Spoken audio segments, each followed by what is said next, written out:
Успех – это уметь не зависеть от предыдущего успеха. Я умею достигать какого-то успеха на определенном этапе. Но дальше происходит следующее. Я пытаюсь его сохранить, этот успех, удержать, остаться в нем, законсервировать себя. Я несколько раз в жизни попадал в такие перипетии. Я научился выходить из этого забвения, из этого состояния, когда ты забываешь, что сохранение себя вчерашнего в успехе — это, в общем-то, это смерть. То есть я считаю, что каждый человек, кто умеет преодолеть свой успех, то есть не остаться в успехе предыдущем, а пойти дальше, делать следующий успех, следующий шаг, все. Для него открывается каждый раз новое, новое, новое.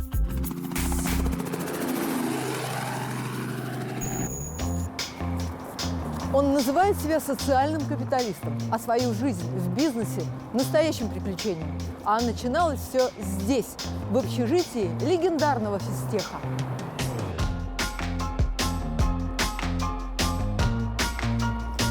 Скромный студент-второкурсник сначала вместе с другом чинил крыши, а потом основал компанию, которая вывела нашего героя в миллиардеры из списка Forbes.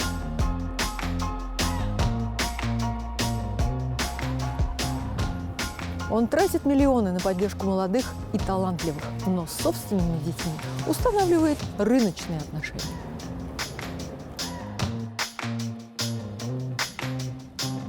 Он сравнивает свою компанию с корпорацией Apple, и он знает, что говорит. Хотите быть успешными? Преодолейте свой успех и двигайтесь дальше. Игорь Рыбаков. Родился в 1972 году в Магнитогорске. Отец – руководитель лаборатории металлургического комбината. Мать – преподаватель юриспруденции в Политехническом университете. В 1992 году вместе с однокурсником основал компанию по производству кровельных и гидроизоляционных материалов. В 1996 году закончил Московский физико-технический институт по специальности инженер-физик. В 2015-м создал Рыбаков фонд для финансирования социальных проектов. Женат, 4 детей.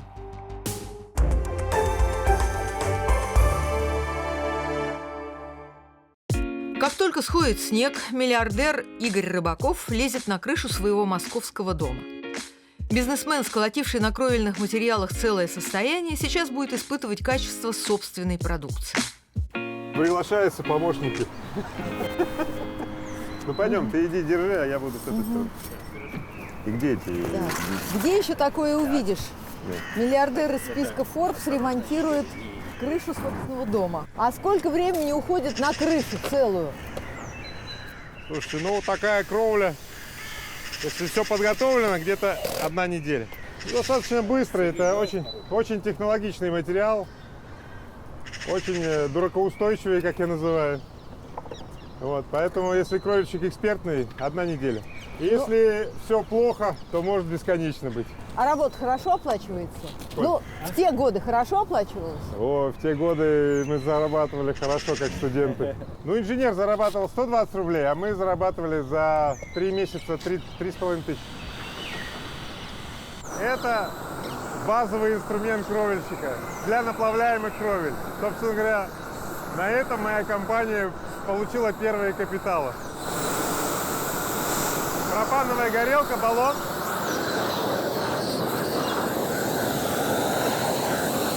Вот видите, вот что это произошло. Сноровка потеряна, пережжен материал, перегрев.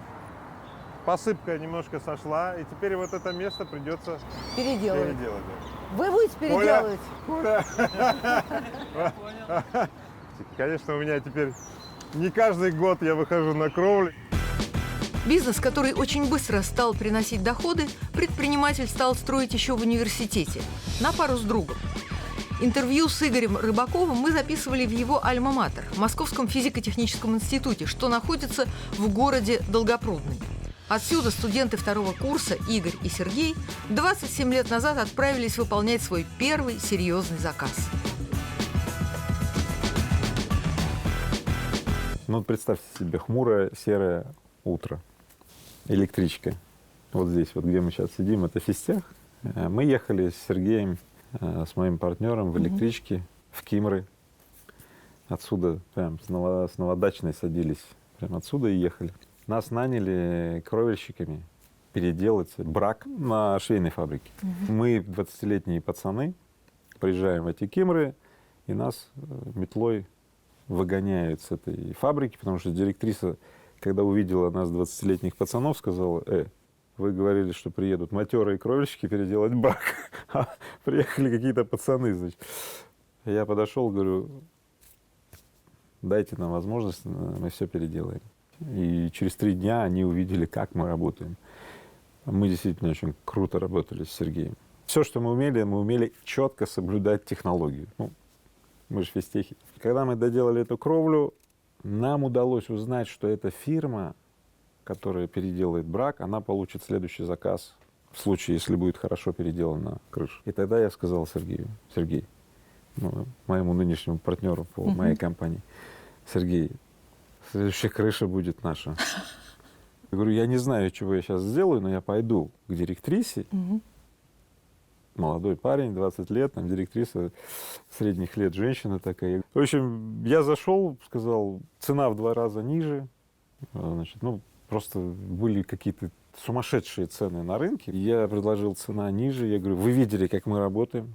Дайте нам возможность начать наш бизнес. И прям буквально за 15 минут она сказала: ок. Мы получили аванс, и уже через где-то неделю или 2 недели мы ехали в той же электричке, здесь же, с Физтеха, но только мы уже с Сергеем были как основатели кровельной фирмы, которые получили аванс. И мы везли бригаду, 7 человек, Физтехов, на эту новую крышу.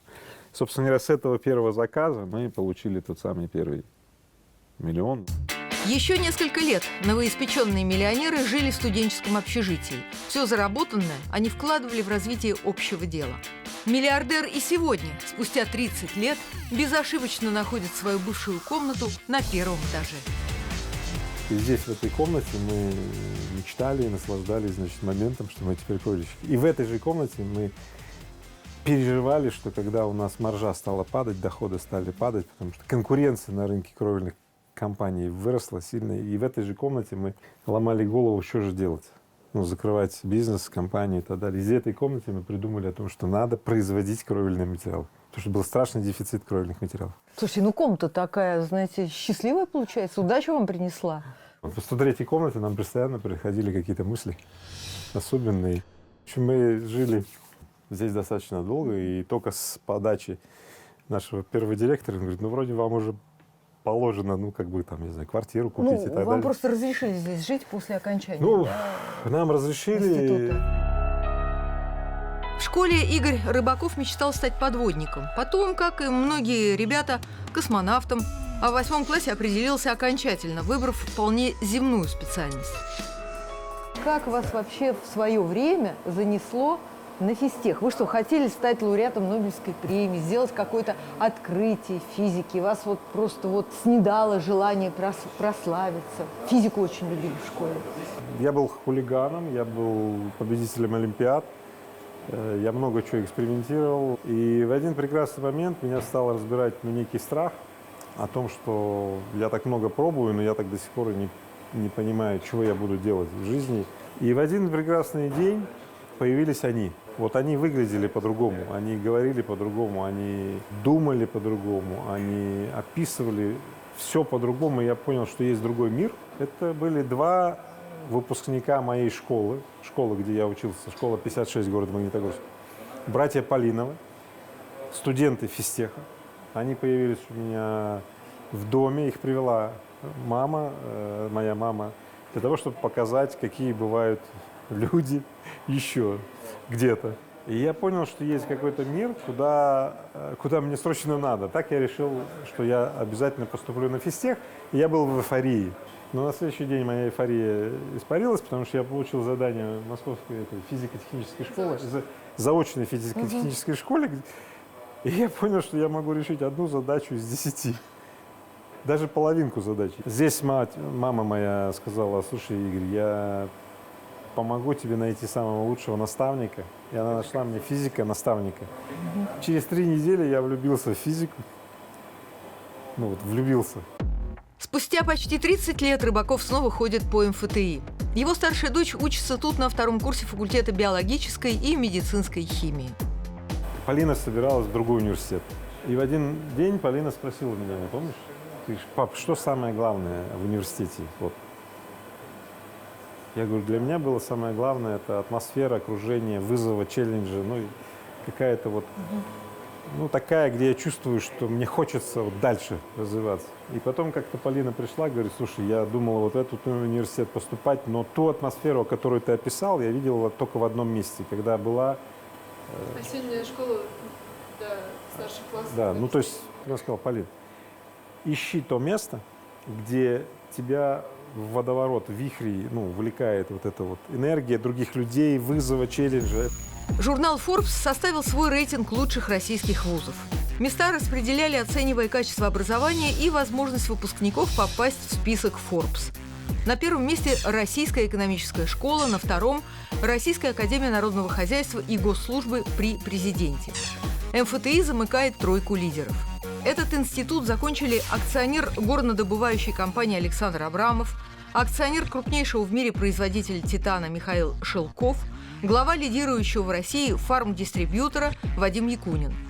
МФТИ входит в топ-100 самых престижных университетов мира, так что Игорь Рыбаков выбором старшей дочери остался доволен.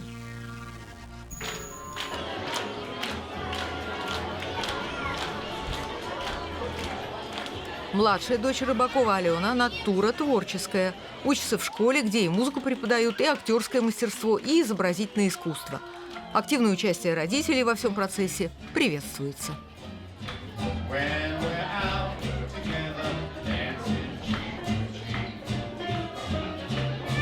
Но я всегда восторженного зрителя изображаю. А я очень люблю, когда Катя восторгается мной, поэтому я постоянно ищу что-нибудь новенькое, чем она еще не восторгалась пока. Да. И сейчас мы нашли что-то общее, вот это танец. Линди-хоп, определенный стиль, жанр танца, что-то близкое к буги-вуги, свингу, динамичный очень. Дети нынче такие, их сильно никуда не вовлечешь. Но вот если они сами вовлекутся куда-то, ну хорошо, нет, нет. Но мы убеждаем детей, потом, прежде всего, личный пример показываем, а потом пошли.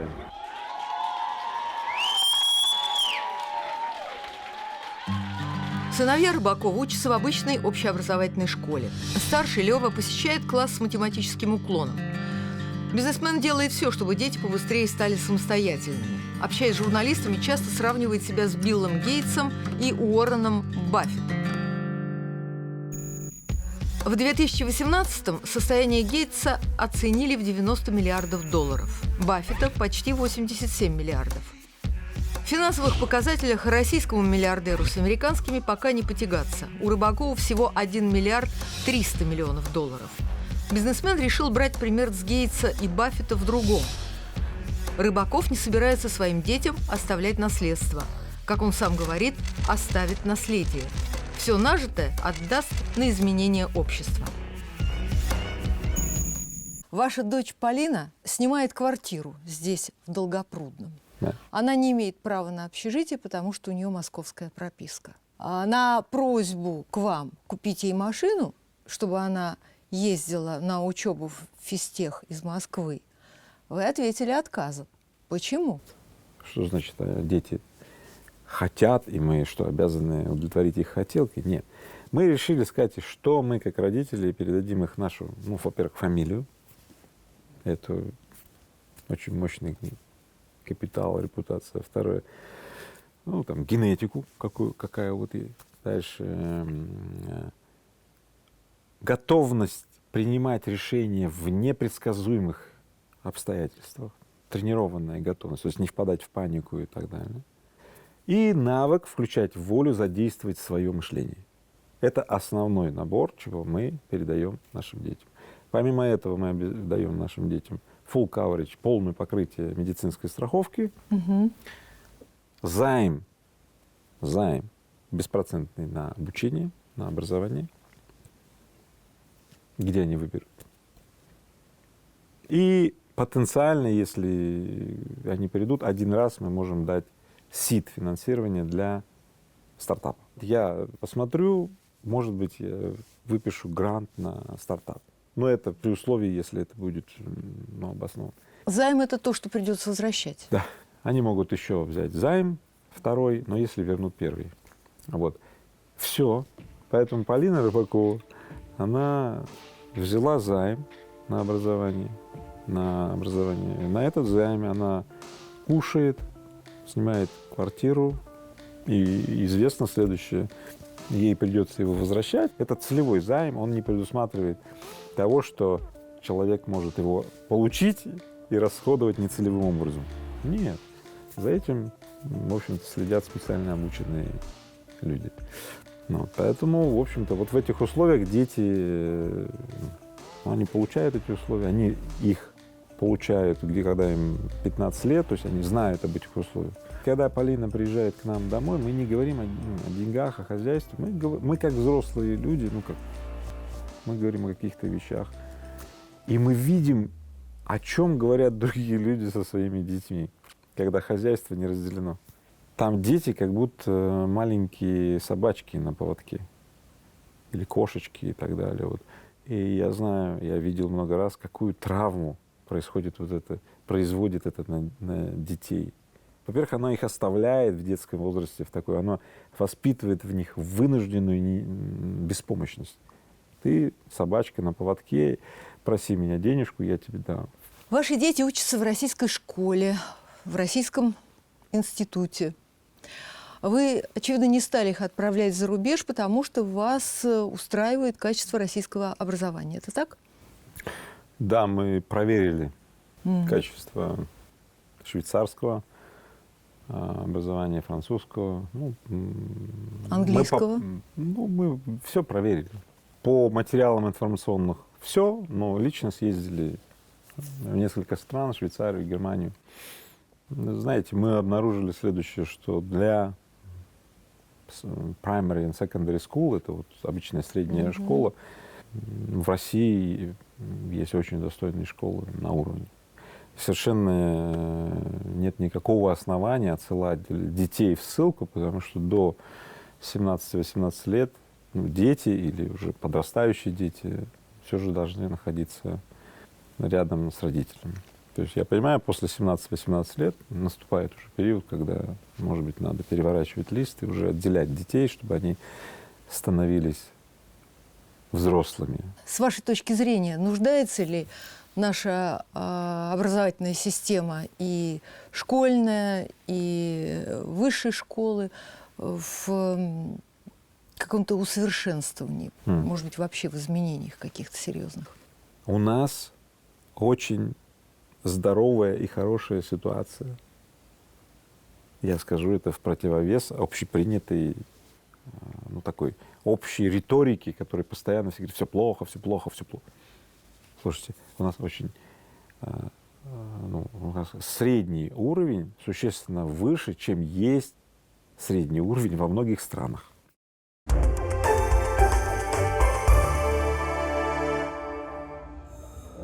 Рыбаков фонд, который предприниматель с женой создали 4 года назад, занимается поддержкой социальных проектов и школьных эндаументов.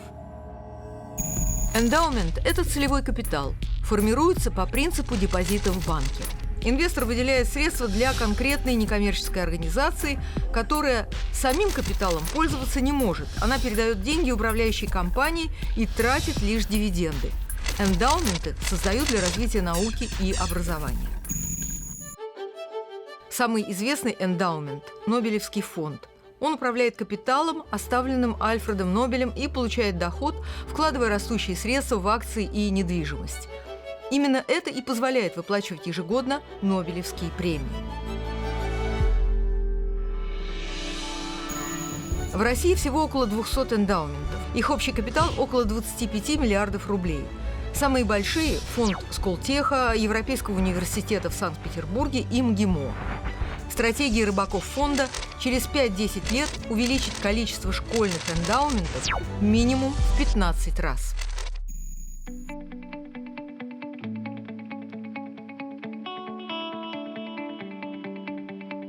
Это лицей в подмосковном Королеве. Рыбаков с одним из инвесторов владельцем консалтингового бизнеса и выпускником лицея Ростиславом Шатенком, приезжают сюда, чтобы рассказать ученикам про свой путь к успеху и о том, почему успехом важно делиться. Каждый из вас сегодня поймет значение фразы «Не ищи, что делать, а ищи, откуда брать». Сама по себе социально-образовательная среда, она состоит, собственно, из учебных процессов, из атмосферы и из ролевых моделей. И существенной частью этих ролевых моделей являются благодарные выпускники.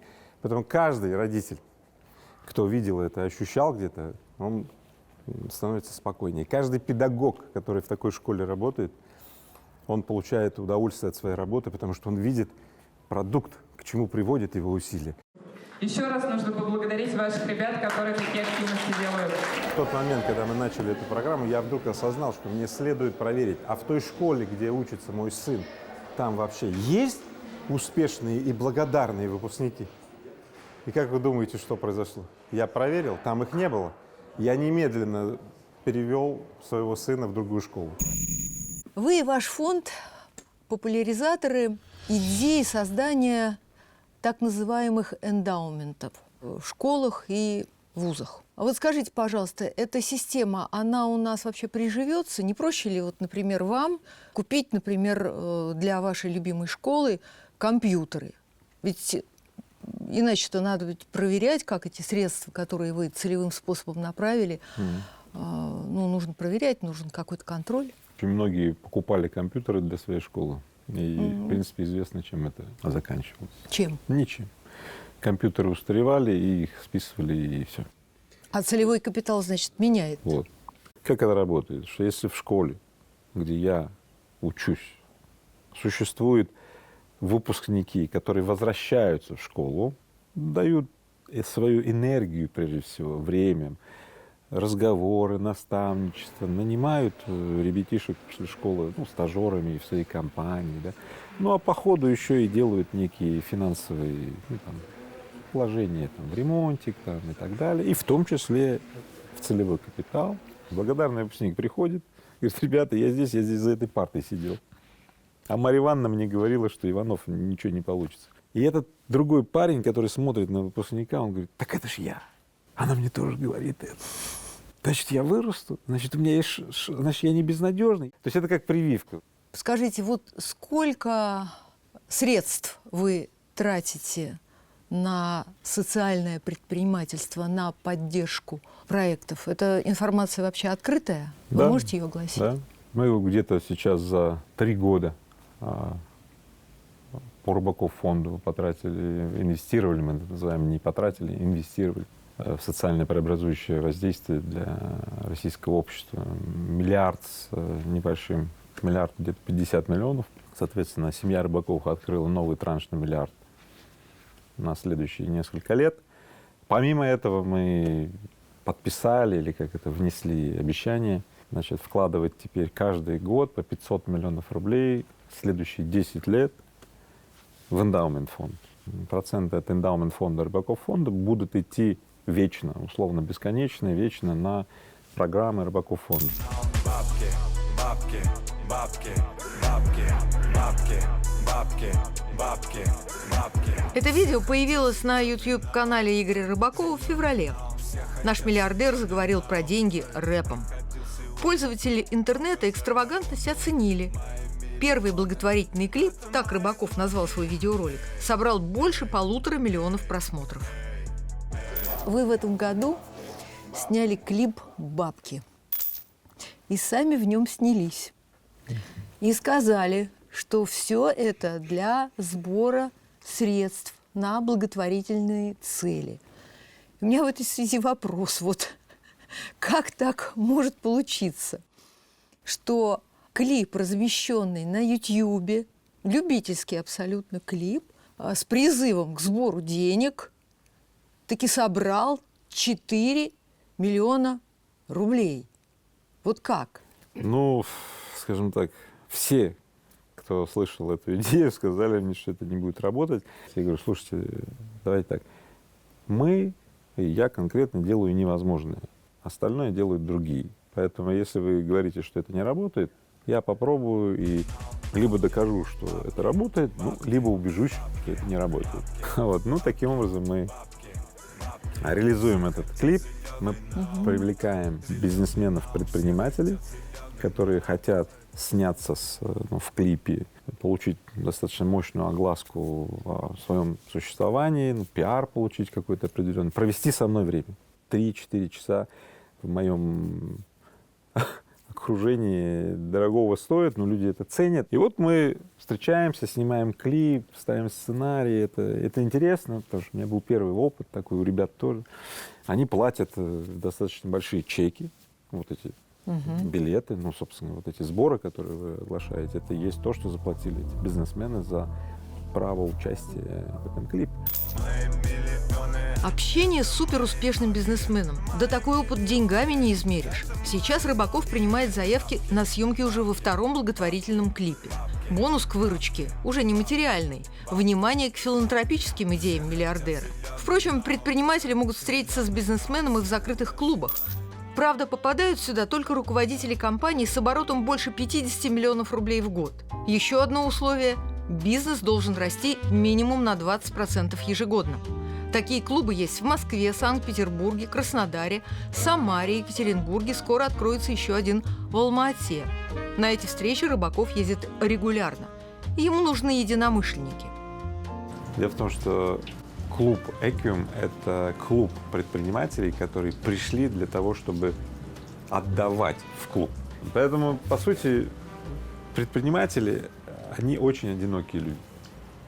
Ну, представьте, когда у вас нет начальника.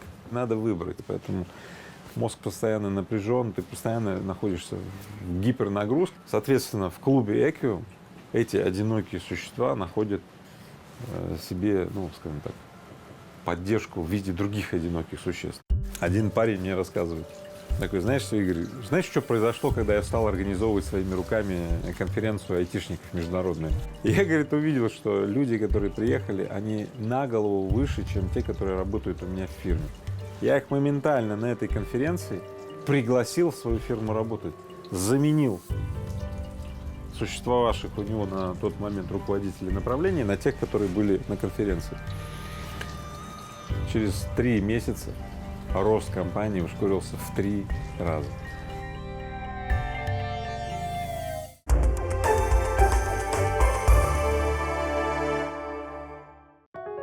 Игорь Рыбаков, пожалуй, один из самых публичных миллиардеров из списка Forbes. У него больше 500 000 подписчиков в соцсетях. Он пишет книги. В бестселлере «Жажда» бизнесмен рассказал о создании своей компании, о том, как она стала мировым лидером в своей отрасли и о том, что это вообще такое – предпринимательство. Сейчас готовит к изданию 2-ю книгу «Ток». Вы ведь пишете песни, снимаете клипы, пишете книги, у вас свой канал на YouTube, который вы ведете, выступаете в качестве коуча. Это все, между прочим, довольно много времени требует. А как же бизнес? Дело в том, что когда мы с Катей открыли Рыбаков фонд с идеей инкубирования ценностей в нашем обществе, что, слушайте, давайте не жаловаться, не ждать кого-то, а будем развивать в обществе, ну, распространять в обществе идею, развивать общество своими руками. Для бизнесмена вы какой-то наивный оказались очень. Вот. Поэтому это была история гигантского провала. Угу. И в некоторый момент времени мы даже с Катей, ну, я думал, миссия Рыбаков фонда будет провалена. И я думаю, все. И я, конечно, видел все эти ютубы, инстаграмы и новые социальные медиа, но 2 года назад, дело в том, что 2 года назад я всем говорил, что, ребята, инстаграм, ютуб, это все там потеря времени и забудьте. Но тут я был, все, я был в отчаянии, и в этот момент я позвонил очень известному ютуб-блогеру, другу моего друга, и сказал: слушай, помоги мне. Ну, первое, что он меня спросил: слушай, что ты делаешь и почему? Я ему рассказал про миссию Рыбаков фонда, про идею, идеологию Рыбаков фонда, про успешных людей, что я хочу, чтобы у всех была возможность воспользоваться такими же инструментами, как у меня. И про свой провал с традиционными медиами я ему тоже рассказал. И он рассмеялся мне в глаза, сразу сказал: Игорь, ну что ж просто. Тебе необходимо использовать социальные медиа, и тебе необходимо самому стать блогером для мира и публичным спикером. И, конечно, я в этот момент я сказал: камон, ты чего? Ни за что. Я представить не мог для себя, что это возможно. Тогда он напрямую меня спросил, говорит: Игорь, а что ты боишься? Я подумал немножко и сказал: ну, я, конечно, боюсь провала моей миссии, потому что я уже в отчаянии. Но в то же время я боюсь начать с нуля абсолютного, ну, карьеру публичного спикера или блогера, ну, просто боюсь. Он сказал: а что ты больше всего боишься? Я взвесил эти две вещи, два этих страха, и говорю: ну, провал моей миссии, он в 10 раз больше. Он сказал: Игорь, обними свой страх, обними свой самый большой страх. Он сказал: твой самый большой страх — это твой самый лучший друг. Ты должен использовать свой самый большой страх, чтобы достичь своей мечты. Некоторые из вас сидят и думают: вот мне бы, если бы у меня были такие же деньги, как у него. Карьеру публичной персоны пришлось-таки начать. Рыбаков выступил на сцене Олимпийского на бизнес-форуме «Трансформация». Там собрались 20 тысяч предпринимателей и топ-менеджеров крупнейших московских компаний. Так он разобрался со своим страхом. Осенью бизнесмен поедет на международный бизнес-форум в Санкт-Петербург. Там будет уже 50 тысяч участников. Ради практики каждый месяц миллиардер минимум по 3 раза выступает на форумах и конференциях. На форуме в Минске я привез 2 самых мощных эксклюзивных инсайта, которые помогают мне в построении своей жизни, жизненного трека, жизненного и бизнес-трека. Да, я поделюсь сегодня с предпринимателями Минска этим инсайтом, этим своим знанием. Да, интересный вопрос. Дело в том, что я никогда не думал, есть ли рецепт попадания в список Forbes, и, скорее всего, этого рецепта нет, и, скорее всего, это тупиковая цель. Но, действительно, если смотреть мои выступления, слушать и повторять практики и смыслы, практиковать смыслы и практики, которые я показываю, вероятность, что у тебя получится, увеличивается в 10 раз. Дело в том, что каждый человек рожден предпринимателем изначально. Мы, когда рождаемся, мы трогаем мир, мы его исследуем. Так вот, в принципе, на своих тренингах, на своих выступлениях я учу, что, ребята, попробуйте отклониться от трека, который вы раньше пробовали, у вас ничего не получалось. Ну, сделайте по-другому, сделайте. Вы работали на закрытом северном городе на подводной лодке. Возможно, благодаря рекомендации пообниматься со страхом, в прошлом году миллиардер временно стал, по собственным меркам, нищим. Это было условие телешоу, в котором бизнесмен согласился поучаствовать. Он сбрил бороду, надел тельняшку, взял гитару и уехал в Йошкар-Олу. Как хорошо. Свежее молоко вы сами подоили. Вы принимали участие в телешоу, по условиям которого вам нужно было прожить 3 дня на 1000 рублей. И при этом никому не говорить, кто вы такой на самом деле. Скажите, вот вам трудно было себя ограничивать? Есть что-то, без чего миллиардер Игорь Рыбаков не мог бы прожить? Ну вот на бытовом уровне. В принципе, я давно хотел посмотреть на Россию со стороны, вот прям с уровня людей. Вот как живет большинство людей. Я понимал в этот момент, что это дает феноменальную возможность так настроить мою деятельность социально преобразующую наилучшим образом, чтобы как можно большее влияние произвести, благотворное. Я увидел те вещи, которые никогда бы не увидел из кресла, там, не знаю, миллиардера, предпринимателя, блогера и так далее. Вот я встал в позицию отставной офицер, значит, который путешествует автостопом в России. Ну, мы, то есть, в общем и целом, люди переоценивают значение денег, потому что основная стратегия ведения всех людей, кто участвовал в телешоу, заключалась в том, что они пытались сперва заработать денег, потом на эти деньги купить еду, ночлег, а потом по условиям телешоу они должны были найти тех, кому помочь, и помочь им. Обычно до этого не доходило. А я начал с помощью другим сразу. Ну, вот зашел в волонтерскую организацию, начал. И как только я включился вот в эту социальную жизнь, у меня автоматом все волонтеры, которые были в этом клубе, они мне все оставили телефоны и сказали: Игорь, моряк, если что, ты не найдешь там ночлег, ну, ты позвони, мы что-то придумаем.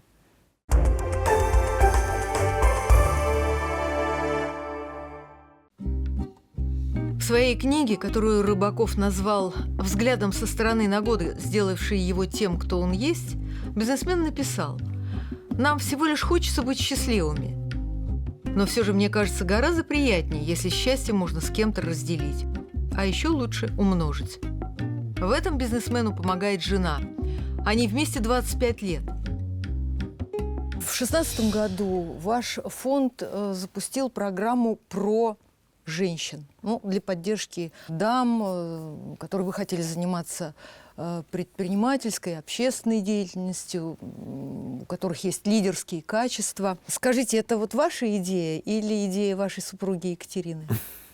Мы решили создать такое сообщество, в котором женщина может находить поддержку других женщин, обретать через поддержку уверенность в своих силах и выбирать для себя, для своего таланта именно тот путь, которым женщина достойна.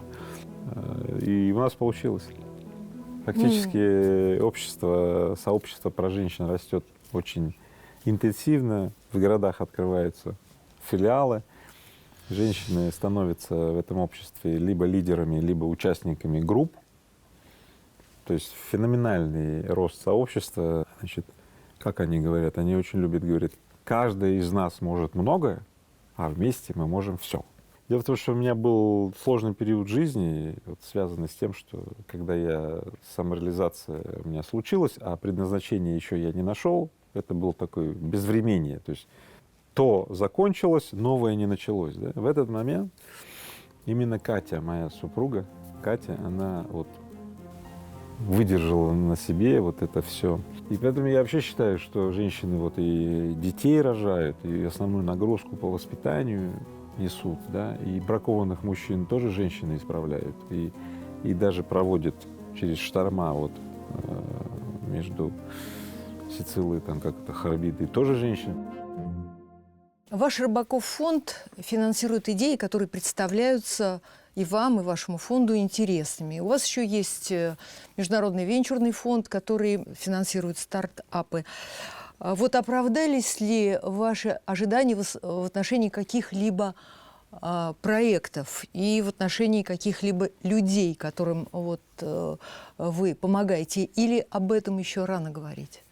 После моей компании, которая стала этой большой миллиардной компанией, и после учреждения Рыбаков фонда я теперь открыл для себя новую историю. Это это венчурное инвестирование.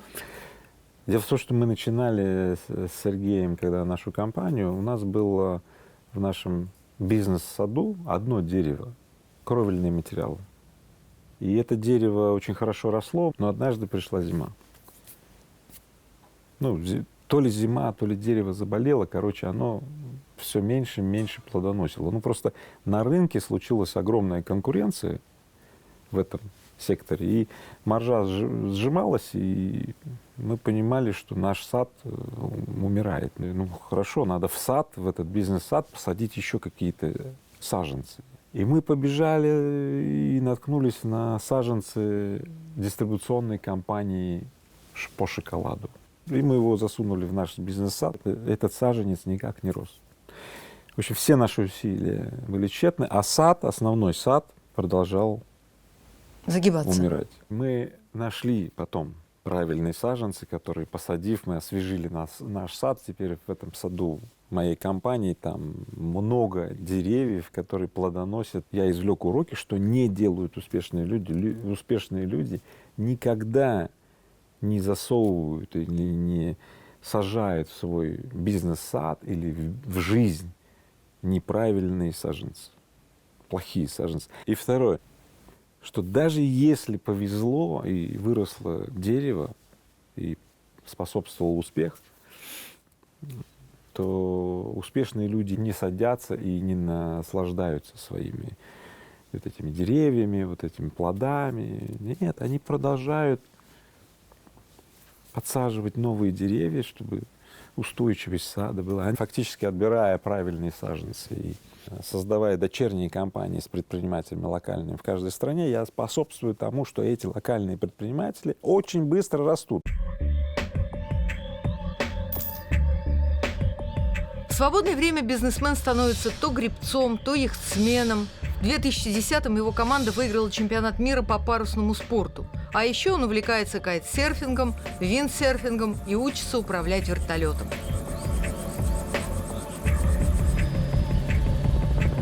Дело в том, что освоение каждой штуки, каждой новой профессии, каждой новой специальности тренирует мозг проводить сложные нейронные связи. И на самом деле это дает в жизни огромные преимущества. Я вижу то, что другие не видят, вижу возможности, которые другие не видят, поэтому обязательно это очень важная для меня такая тренировка ума, тела, всего вместе. Вы один из богатейших бизнесменов России по версии журнала Forbes. Еще вы филантроп, венчурный инвестор. Скажите, вот какая из этих ипостасей вам ближе всего? И как бы вы ответили на вопрос анкеты, если бы вам такой вопрос задали? Да, обычно я перечисляю все эти роли или проявления.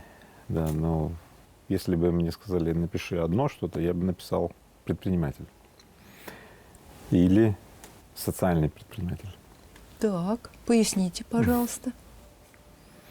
Ну, сейчас я нахожусь в периоде, когда мне очень интересно создавать очень сложные, большие, гигантские такие изменения в нашем обществе и вообще в мировом обществе. Поэтому вот это называется социальный предприниматель. Тех, кто себя называет социальный предприниматель, много. Тех, кто реально может преобразовать, не очень много. Есть условия очень интересные для того, чтобы ты мог преобразовать. Ты должен, в принципе, пройти школу построения больших и сложных систем. Ну, что конкретно привело вас к социальному предпринимательству? Да, это простая достаточно история. После бизнес-предпринимательства в моей компании, когда нам с партнером удалось построить мощную международную, очень крутую компанию, это перестало на каком-то этапе меня дальше питать, вдохновлять. И я впал в поиск, а что дальше? Я долго искал и открыл для себя вот такую вот тему, что я не буду создавать следующую большую миллиардную компанию, такую, как нынешняя моя компания, а я хочу сделать так, чтобы другие 10 тысяч человек создали свои миллиардные компании. То есть в какой-то момент, это уже так, реплика от меня, в какой-то момент вам просто надоело зарабатывать деньги. И вы захотели, чтобы эти деньги начали зарабатывать другие люди. Я правильно понимаю? Ну так, упрощенно. Просто это перестало меня питать. Перестало давать мне энергию, драйв и так далее. Я продолжал зарабатывать деньги, и сейчас продолжаю их зарабатывать очень успешно. Я стал искать другой драйвер, другой смысл в своей жизни. И нашел его. Нашел его уже теперь не в бизнес-призвании, а в предназначении. Жажда – это все, что нужно знать о том, что движет человеком, зарабатывающим миллиарды. Жажда изменений, по мнению Рыбакова, это то, что помогает ему достигать новых целей. Даже сейчас, когда он отошел от оперативного управления своей компанией. С февраля следующего года Рыбаков фонд будет вручать премию «Рыбаков Прайз» в размере $1 миллиона. Деньги на развитие социальных проектов смогут получить его единомышленники. Догмат, который нам дают в школе, так вот, учись, сынок, школа, университет, работа, будешь зарабатывать, и там все наладится, ведь он отправляет практически людей в тупик. И потом люди идут этим путем, идут, зарабатывают, работают, машина, дом, квартира, там, не знаю. А жизнь где? Очень многие люди попадают в такую западню. Я это видел.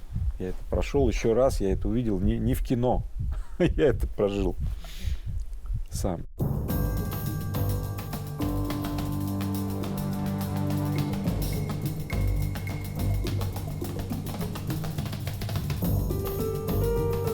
Делаем то, что мы тебе обещали.